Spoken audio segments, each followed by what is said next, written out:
BBC বাংলার অধিবেশন প্রবাহতে আপনাদের স্বাগত। আজ আপনাদের সাথে লন্ডন স্টুডিও থেকে আছি মানসী বড়ুয়া, আর ঢাকায় আমার সাথে থাকছেন আকবর হোসেন।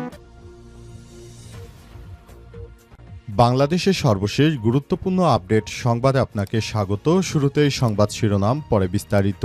প্রথমেই জানাবো আমাদের হাতে থাকা সর্বশেষ গুরুত্বপূর্ণ সবথেকে তাজা আপডেট সংবাদ। পাবনায় জামাত প্রার্থীর প্রচারণায় হামলা, শতাধিক মোটরসাইকেল ভাঙচুর। পাবনার ঈশ্বরদীতে জামাত ইসলামের প্রার্থী এবং জেলা জামাতের আমির অধ্যাপক আবু তালেব মণ্ডলের প্রচারণায় বিএনপির মনোনীত প্রার্থী হাবিবুর রহমান হাবিবের সমর্থকরা হামলা ও গুলি চালিয়েছে। এতে তালেব মণ্ডলের গাড়িসহ শতাধিক মোটরসাইকেল ভাঙচুর করা হয়, আহত হয়েছে অনেকেই। এরপর জানাবো নির্বাচনী কার্যক্রম শুরুর আগেই পদত্যাগের প্রস্তুতি নিচ্ছি বললেন আসিফ মাহমুদ। নীতিগত জায়গা থেকে নির্বাচনী কার্যক্রমে ঢুকে যাওয়ার আগেই পদত্যাগ করা প্রয়োজন, আমি সেভাবেই প্রস্তুতি নিচ্ছি বলে জানিয়েছেন স্থানীয় সরকার, পল্লী উন্নয়ন ও সম্পদ উপদেষ্টা আসিফ মাহমুদ সজীব ভুঁইয়া। আজ সচিবালয় ব্রিফিংয়ে সাংবাদিকদের এক প্রশ্নের জবাবে তিনি এসব কথা বলেছেন। জানাবো মগবাজারের মোড়ে ছুরিকাঘাতে 2 স্কুল ছাত্র আহত। রাজধানীর মগবাজার মোড়ে 2 স্কুল ছাত্রকে ছুরিকাঘাতের ঘটনা ঘটেছে। আজ 8 দিন হাসপাতালের সামনে এই ঘটনা ঘটে এবং এই ঘটনায় পুরো এলাকায় থমথমে অবস্থা বিরাজ করছে। জানাবো আজ বৃহস্পতিবারের কম্পনটি আপনার শখ। বাংলাদেশে আবারও ভূমিকম্পে কেঁপে উঠেছে। আজ বিকাল 4টার দিকে ঢাকা, নরসিংদী, গাজীপুর দেশের বিভিন্ন জায়গায় 3.6 মাত্রার মৃদু ভূমিকম্পন অনুভূত হয়েছে। আবহাওয়া অধিদপ্তর জানিয়েছে ভূমিকম্পটির উৎপত্তিস্থল ছিল নরসিংদীর ঘোড়াশাল। এতে কোনো হতাহত বা ক্ষয়ক্ষতির খবর পাওয়া যায়নি। আবহাওয়াবিদ রোবায়েত কবির বিবিসি বাংলাকে বলেছেন, এটি সাম্প্রতিক বড় ভূমিকম্পনের আফটার শক। তার ভাষায় এ নিয়ে দুশ্চিন্তার কোনো কারণ নেই। এবং সর্বশেষ জানাবো দেশে 6.25 কোটি মানুষ দারিদ্র্যের উচ্চ ঝুঁকিতে 2 বছরে কর্মহীন 20 লক্ষ বলছে বিশ্বব্যাংক। বাংলাদেশে এখন প্রায় নতুন করে 20 লক্ষ মানুষ বেকার হয়ে পড়েছে অবস্থায় দেশে আবারও বড় ধরনের সমস্যার সৃষ্টি হচ্ছে। এই ধরনের কার্যক্রম থেকে পুরো দেশ এবং জাতিকে রক্ষা করতে হলে কর্মসংস্থান সৃষ্টির কোনো বিকল্প হতে পারে না। প্রিয় দর্শক, এতক্ষণ শুনছিলেন সংবাদ শিরোনাম, এবারে বিস্তারিত। তবে তার আগে বন্ধুরা অনুরোধ থাকবে এই সংবাদটিতে একটি লাইক দিন। এই চ্যানেলে আপনি নতুন হয়ে থাকলে আমাদের সংবাদটি দেখতে দেখতে চ্যানেলটি সাবস্ক্রাইব করে রাখুন। কমেন্ট করে বন্ধুরা আপনার মূল্যবান মতামত জানিয়ে দিন আপনি বিশ্বের কোন দেশ থেকে বা বাংলাদেশের কোন স্থান থেকে আমাদের সংবাদটি দেখছেন এবং শুনছেন। আর বন্ধুরা সংবাদটি আপনার সোশ্যাল মিডিয়া ফেসবুকে শেয়ার করে বন্ধুদেরও দেখার সুযোগ করে দিন। গাজা যুদ্ধে আপনি যদি নিরীহ ফিলিস্তিনিদের ভালোবেসে থাকেন কমেন্টে ইয়েস লিখে বিশ্ববাসীকে জানিয়ে দিন। এবারে বিস্তারিত। পাবনায় জামাত প্রার্থীর প্রচারণায় হামলা, শতাধিক মোটরসাইকেল ভাঙচুর। পাবনার ঈশ্বরদীতে জামাত ইসলামীর প্রার্থী এবং জেলা জামাতের আমির অধ্যাপক আবু তালেব মণ্ডলের প্রচারণায় বিএনপি মনোনীত প্রার্থী হাবিবুর রহমান হাবিবের সমর্থকদের হামলার অভিযোগ উঠেছে। এতে তালেব মণ্ডলের গাড়িসহ শতাধিক মোটরসাইকেল ভাঙচুর করা হয়েছে, আহত হয়েছে অনেকেই। বৃহস্পতিবার 27শে ফেব্রুয়ারি বিকেলে উপজেলার শাহপুর ইউনিয়নের চর গড়াগড়ি এলাকায় এই ঘটনা ঘটে। আহতদের তাৎক্ষণিক নাম ঠিকানা পাওয়া যায়নি, তাদের ঈশ্বরদী উপজেলায় ভর্তি করা হয়েছে।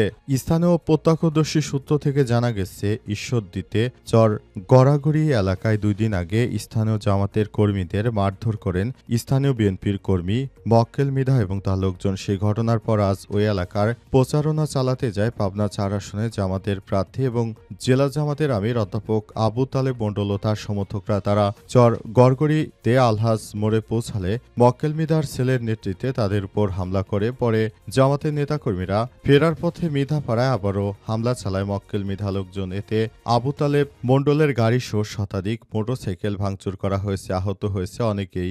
আজ বিকেলে উপজেলার শাহপুর ইউনিয়নের চর গড়াগড়ি এলাকায় ঘটনা ঘটে। আহতদের তাৎক্ষণিকভাবে এখনও নাম ঠিকানা জানা যায়নি। ঈশ্বরদী থানার ভারপ্রাপ্ত কর্মকর্তা ওসি আসমো আব্দুল নূর জাহান, আপনারা সাংবাদিক স্পটে আসেন, আমরা স্পটে আছি, স্পটে ছাড়া কিছুই বলা যাবে না, বক্তব্য নিতে হলে আরও 2 ঘন্টা পর নিতে হবে। এ বিষয়ে মুঠোফোনে একাধিকবার যোগাযোগ করেও বিএনপি চেয়ারপারসনের উপদেষ্টা এবং পাবনা 4 আসনের বিএনপির প্রার্থী হাবিবুর রহমান হাবিবের কোনো মন্তব্য পাওয়া যায়নি।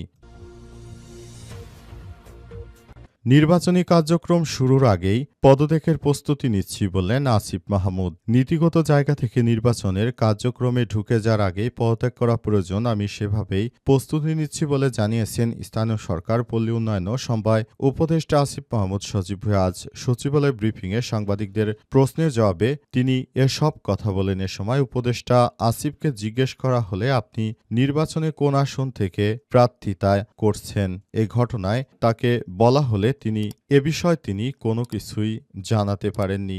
বলা হয়ে থাকে তিনি এমনভাবে কার্যক্রম চালাতে চান যাতে করে আগামীতে বাংলাদেশে কেউ এই ধরনের কোনো বিষয় নিয়ে আর ভিন্নভাবে উপস্থাপন করতে না পারে, সেজন্য সেভাবেই প্রস্তুতি নিচ্ছেন উপদেষ্টা আসিফ মাহমুদ সজীব ভুঁইয়া। এর আগে তিনি তার নিজ এলাকা থেকে নির্বাচনে দাঁড়াবেন গুঞ্জন থাকলেও অবশেষে জানা যাচ্ছে তিনি আর নিজের এলাকাতেই থাকবেন না, অর্থাৎ তিনি এখন ঢাকা থেকেই নির্বাচনে অংশগ্রহণের চেষ্টা করছেন। তবে এ বিষয়টি সম্পর্কে এখনও সেভাবে পরিষ্কার করে কোনো বার্তা দেওয়া হয়নি। অনেকেই বলছেন তিনি নাকি ঢাকা থেকে নির্বাচন করবেন, এজন্য তিনি তার ওই আসন থেকে তিনি তার ভোটকে অন্যত্র অর্থাৎ ঢাকায় স্থানান্তর করেছেন। এজন্য এখন অনেকেই স্পষ্টভাবে বলছে উপদেষ্টা আসিফ মাহমুদ নাকি রাজধানী ঢাকা থেকেই নির্বাচনে অংশগ্রহণ করবেন। তবে এ বিষয়টি সম্পর্কে এখনও সেভাবে স্পষ্টভাবে জানা যায়নি। আজ তাকে জিজ্ঞেস করা হলেও তিনি এর কোনো সদুত্তর দেননি বলে উপদেষ্টার পক্ষ থেকেই জানানো হয়েছে। মগবাজার মোড়ে ছুরিকাঘাতে 2 স্কুল ছাত্র আহত।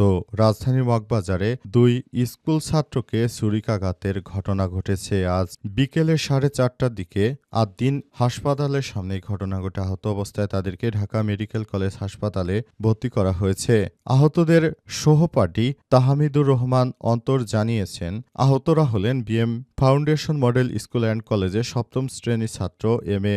রিয়াজুল খায়ের আজিম এবং একই স্কুলে 9ম শ্রেণীর ছাত্র তাজবীর, বয়স 15। আহত সহপাঠী তাহমিদুর রহমান আরও জানান, বুধবার 26শে নভেম্বর স্কুলের ভিতরে 10ম শ্রেণীর ছাত্র আল জায়েদ আমার সঙ্গে মারামারি করে, এতে রাজিম সহ আরও কয়েকজন এগিয়ে আসলে জায়েদ চলে যায়। আজ বিকেলে মগবাজার মোড়ে জায়েদ, শাফিন ও আদিত্য সহ আরও কয়েকজন আমাকে আটক করে বলে তোর বন্ধু রাজিম ও তাজবীরকে ফোন করে ডেকে নিয়ে আয়। রাজিম ও তাজবীর উপস্থিত হলে সিনিয়র জুনিয়রদের মধ্যে তর্ক শুরু হয়। এক পর্যায়ে জায়েদ রাজিমের পেটে এবং তাজবীরের পায়ে ছুরিকাঘাত করে। মেডিকেল কলেজ হাসপাতালের পুলিশ ক্যাম্পের ইনচার্জ পরিদর্শক মোহাম্মদ ফারুক জানান, রাজিমের অবস্থা গুরুতর, তাকে ঢাকা মেডিকেল কলেজ হাসপাতালে ভর্তি করা হয়েছে। আর তাজবীরের বাম পায়ে আঘাত রয়েছে, তাকে প্রাথমিক চিকিৎসা দিয়ে ছেড়ে দেওয়া হয়েছে। তিনি এখন বাসায় অবস্থান করছেন এবং এই ঘটনায় তিনি অতটা আহত হননি। বৃহস্পতিবারে কম্পনটি আফটার শক। বাংলাদেশ আবারও ভূমিকম্পে কেঁপে উঠেছে। বৃহস্পতিবার 27শে নভেম্বর বিকাল 4:30টার দিকে ঢাকা, নরসিংদী, গাজীপুর সহ দেশের বিভিন্ন স্থানে 3.6 মাত্রার মৃদু ভূমিকম্প অনুভূত হয়েছে। আবহাওয়া অধিদপ্তর জানিয়েছে, ভূমিকম্পটির উৎপত্তিস্থল ছিল নরসিংদীর ঘোড়াশাল। এতে কোনো হতাহত বা ক্ষয়ক্ষতির খবর পাওয়া যায়নি। আবহাওয়াবিদ রুবায়েত কবির বিবিসিকে বলেছেন, এই কম্পনটি সাম্প্রতিক বড় ভূমিকম্পের আফটার শক, এতে দুশ্চিন্তার কোনো কারণ নেই। এর আগে বুধবার 26শে নভেম্বর রাত 3টার দিকে সিলেটেও মৃদু ভূমিকম্প হয়। সম্প্রতির সময় 2 দিনের ব্যবধানে দেশে 4বার মৃদু থেকে মাঝারি মাত্রার ভূমিকম্প হয়েছে। আজ রাতেও টেকনাফ অর্থাৎ বঙ্গোপসাগরে ভূমিকম্প হয়েছে, সেখানে আতঙ্ক দেখা দেয়। গত শুক্রবার 21শে নভেম্বর রাজধানী নরসিংদী জেলায় উৎপন্ন হওয়া 5.7 মাত্রার ভূমিকম্প সারা দেশ জুড়ে ছড়িয়ে পড়লে সবাই চরম আতঙ্কের মধ্যে পড়ে এবং ভূমিকম্প থেকে বাঁচার বাঁচার জন্য এদিক ওদিক ছুটাছুটি করতে থাকে। এই ঘটনায় প্রায়